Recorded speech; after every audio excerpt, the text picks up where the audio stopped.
আসসালামু আলাইকুম, আশা করি সবাই ভালো আছো। আজকে আমি অষ্টম শ্রেণীর চতুর্থ ক্লাসের 4.1 বীজগণিতীয় সূত্রাবলীর প্রয়োগ অধ্যায়ে বর্গের সূত্রের 5 নম্বর যে সূত্রটা আছে ওই সূত্রের যে অঙ্কগুলো আজকে আমি আলোচনা করব। তাহলে এখানে আমাদের একের যে মূর্ধন্য নাম্বার অঙ্কটা আছে, এই অঙ্কটাতে কি দেওয়া আছে x + b + 2 এটা বর্গ করতে হবে। সেটা হলো বর্গের যে 5 নাম্বার সূত্রটা আছে a + b + c whole square সমান সূত্রটা কি তোমরা আশা করি পারো a square + b square + c square plus এর 2ab প্লাস এর 2bc প্লাস এর 2ca। তাহলে এই সূত্রটা ব্যবহার করে আমরা এই তিনটা পদের যে বর্গগুলো আছে এই বর্গগুলো করতে পারবো। তাহলে এখানে আমরা লিখি x + এর b + এর 2 হোল স্কয়ার। তাহলে x টাকে a করতে হবে, b টাকে b এবং c টাকে কি 2 করতে হবে। তাহলে ওই অনুযায়ী আমরা অঙ্কটা কিভাবে করব, এই x কে যদি a ধরি তাহলে a স্কয়ার প্লাস এর b কে যদি b ধরি তাহলে b স্কয়ার প্লাস এর c টা হলো 2 whole square. a square plus b square plus c square. পরে সূত্র অনুযায়ী কি আসবে 2। এটা কি এটা হবে ax, b টা কি শুধু b প্লাস এর 2bc। তাহলে 2 ইনটু b টা হলো b আর c হলো 2 প্লাস এর 2ca। তাহলে 2c টা হলো 2, এটা হলো ax। তাহলে সমান দিয়ে এখন আমাদের কি করতে হবে x হোল স্কয়ার মানে প্রত্যেকটার উপরে স্কয়ার আছে, এই হলো x square x square plus এর এখানে হবে b স্কয়ার, 2 স্কয়ারের মান আমরা জানি 4 প্লাস এর 2abx প্লাস এর 2 আর 2 গুণ করলে আসে 4 4b প্লাস এর 2 আর 2 গুণ করলে আসে 4ax। তাহলে এটাই आंसर হয়ে যাবে। তাহলে এখানে আমাদের যখন প্লাসের অর্থাৎ তিনটা পদই প্লাস থাকে তখন অঙ্কটা খুবই সহজভাবে হয়ে যাচ্ছে, কিন্তু তিনটা পদের যে কোনো একটা মাইনাস বা দুইটা যদি মাইনাস থাকে তখন আমরা অঙ্কটা কিভাবে করব, তখন তো এখানে সূত্রটা প্লাসে।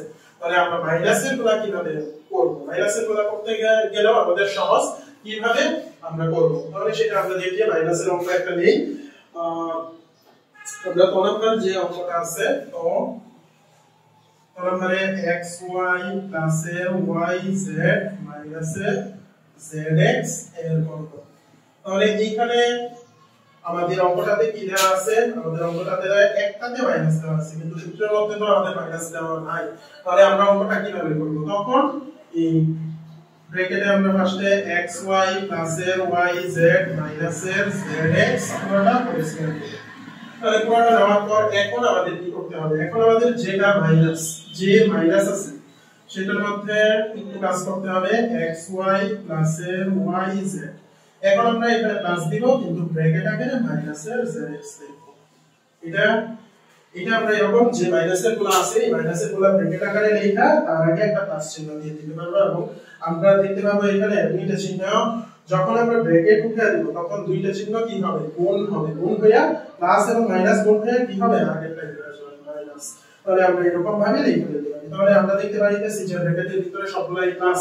তাহলে এখন আমরা প্লাসের সূত্রটা ব্যবহার করে অঙ্কটা করে ফেলতে পারবো। তাহলে আমরা অঙ্কটা করে ফেলি, এটা হবে xy তাহলে xy হোল স্কয়ার প্লাস এর দুইটা হবে yz তাহলে yz হোল স্কয়ার প্লাস এর c হবে মাইনাস এর zx তাহলে এটা হবে হোল স্কয়ার।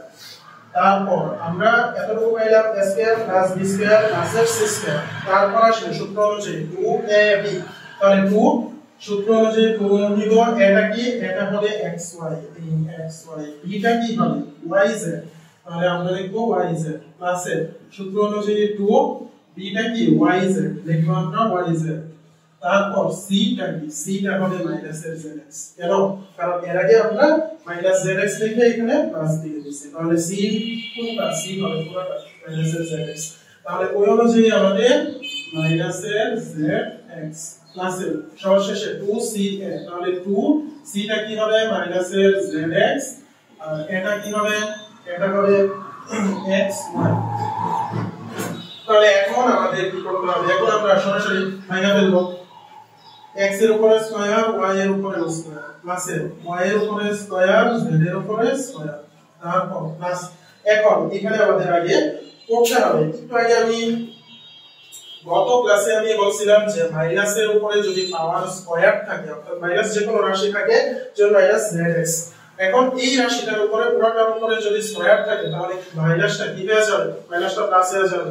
তাহলে মাইনাসটা যদি প্লাস হয় তাহলে প্লাস z² x², তাহলে এই প্লাস আর এই প্লাস গুণ হয়ে কি হবে, আমরা জানি যে প্লাস আর প্লাস গুণ করলে প্লাস থেকে যায়, সেক্ষেত্রে আমাদের এখানে হবে প্লাস az² x²। তারপর আমরা দেখি এরপরে প্লাসের 2x একটাই আছে, y দুইটা আছে, দুইটা থাকলে y², z একটা লিখবো 1। তারপর প্লাসের 2, এখন এখানে আমাদের আরেকটা c দেওয়া আছে হলো মাইনাসের, তাহলে c যদি মাইনাসের দেওয়া থাকে তাহলে এই প্লাস এবং এই মাইনাস গুণ হবে, কারণ পুরোটা আমরা গুণ করতেছি, পুরোটা গুণ করলে এখানে প্লাস এবং মাইনাস গুণ হবে, তাহলে প্লাস এবং মাইনাস গুণ করলে আমরা কি জানি প্লাসে মাইনাসে হবে মাইনাস, মাইনাস লিখব 2, y আছে একটাই, z আছে কয়টা, তাহলে এখানে আমরা অ্যালফাবেট অনুযায়ী সিরিয়ালি লিখি, x আছে একটাই, y আছে একটাই, z আছে দুইটা, তাহলে z²। তারপর এখানেও আমরা লিখি যে ওইখানে মাইনাস আছে তাহলে পুরোটা গুণ করতে হবে, তাহলে প্লাসের সাথে মাইনাস গুণ করলে হবে প্লাসে মাইনাসে মাইনাস 2, x আছে দুইটা লিখবো x², y আছে একটা, z আছে একটা, তাহলে এখানে এটা আনসার হয়ে যাবে। তাহলে এখানে আমরা খুব সহজভাবে প্লাসের গুণাবেলে সরাসরি আমরা সূত্র প্রয়োগ করে বর্গের মান বের করে দিতে পারি, কিন্তু যদি আমাদের মাইনাস দেওয়া থাকে তাহলে মাইনাসটাকে আমরা কিভাবে কি করব, এই ব্র্যাকেটটাকে এরকম ভাবে আমরা করব। যেমন আরেকটা অঙ্ক আছে, যেমন 9 নাম্বার অঙ্কের মধ্যে আমি শুধু কিভাবে করতে হবে ওইটা দেখাই দিব। তাহলে 9 নাম্বার অঙ্কটা আমরা উপরে লিখে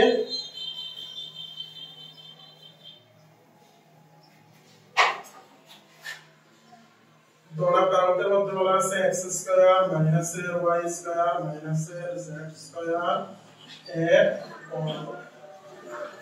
তাইলে x² minus y² minus z², তাহলে এইখানে আমাদের তিনটা পদ আছে, কিন্তু তিনটা পদের মধ্যে দুইটা মাইনাস আছে, তাহলে এটা একই রকম ভাবে x² মাইনাসের y² মাইনাসের z² পুরোটা হোল স্কয়ার, তাহলে দুইটার মধ্যে আছে x² লিখবো প্লাস চিহ্ন দিয়ে লিখবো মাইনাসের y² প্লাস চিহ্ন দিয়ে লিখবো মাইনাসের z² পুরোটা হোল স্কয়ার।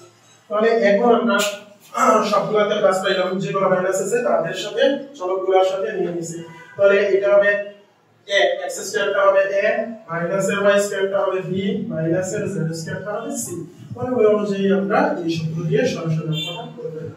তাহলে আশা করি সবাই বুঝতে পারছো, এখানে 5 নম্বর সূত্র দিয়ে আমরা খুব সহজে তিনটা পদের যে বর্গগুলো দেওয়া আছে, বর্গের অঙ্কগুলো দেওয়া আছে, এই অঙ্কগুলো খুব সহজে আমরা করে দিতে পারি।